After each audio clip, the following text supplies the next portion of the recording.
Okay, I'm going to go ahead and show you how to change the battery on these Oculus hand grips there. And sometimes they're very hard. Sometimes they're real easy. If you get one that's real easy, you don't need me to tell you this, and you won't be looking it up on YouTube.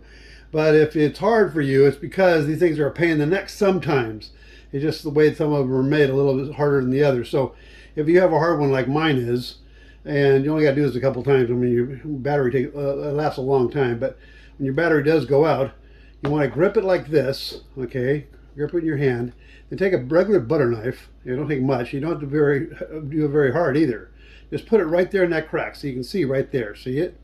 So it's right there. Put it right there in that crack. You just barely touch it, okay? It falls off. There's nothing hard about it. And some people have real easy ones, and they just clip right on and clip right off, but some of them are just really hard. No matter what I do, I can't get it to go off. You can see this little arrow right here. It pushes down, so you would be sitting there struggling for days, it won't come down.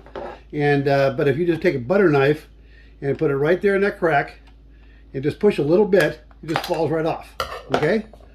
Simple Simon Metapyman. If you have any questions, put them down below. Have a good day.